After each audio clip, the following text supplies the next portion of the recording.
विश्व ओजोन दिवस। धरती पर जीवन के लिए सबसे ज़रूरी है हवा, पानी और सूरज की किरणें।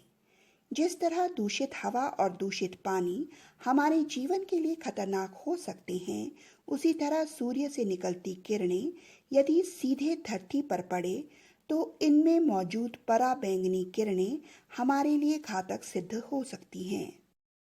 सूर्य की इन खतरनाक पराबैंगनी किरणों से पृथ्वी और वातावरण को बचाती हैं वायुमंडल की ओजोन परत, जो सभी घातक किरणों को सोखकर धरती तक केवल उपयोगी किरणें ही पहुंचाती है।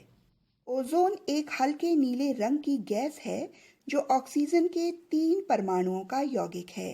धरातल से 10 किलोमीटर से 50 किलोमीटर की ऊंचाई तक पाई जाने वाली ये ओजोन परत सूर्य से निकलने वाली पराबैंगनी किरणों के लिए एक अच्छे फिल्टर का काम करती है।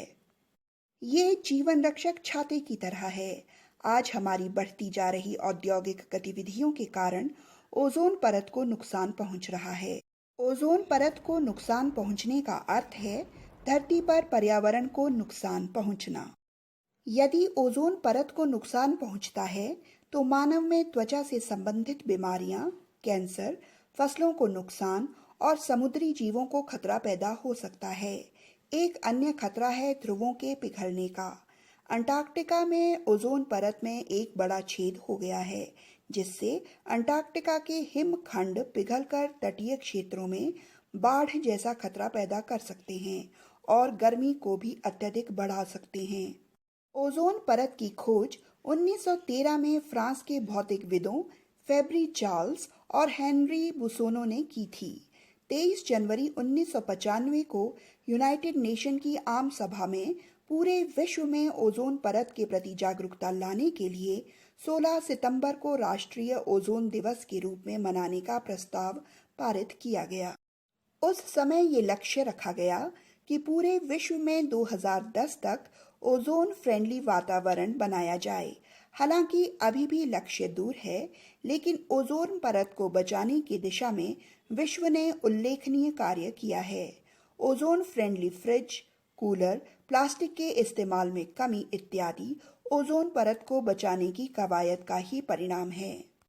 ओजोन परत के क्षरण को रोकने के लिए हम और आप भी मददगार साबित हो सकते हैं।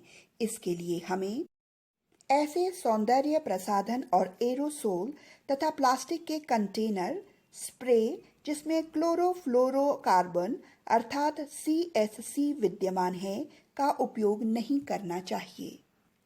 वृक्षारोपण तथा किचन गार्डनिंग जैसी गतिविधियों को बढ़ावा दे सकते हैं। पर्यावरण के अनुकूल उर्वरक का प्रयोग किया जाना चाहिए। अपने वाहनों का नियमित रखरखाव कराना चाहिए ताकि वो धुआं उत्सर्जन ना करें। इस तरह पेट्रोल व कच्चे तेल की भी बचत होगी। प्लास्टिक और रबर से बने टायर को जलाने से बचना चाहिए। ओजोन फ्रेंडली फ्रिज व कूलर इत्यादि का प्रयोग करना चाहिए। अपने घर का निर्माण ओजोन फ्रेंडली तरीके से किया जाए, जिसमें रोशनी, हवा व ऊर्जा के लिए प्राकृतिक स्रोतों का प्रयोग हो।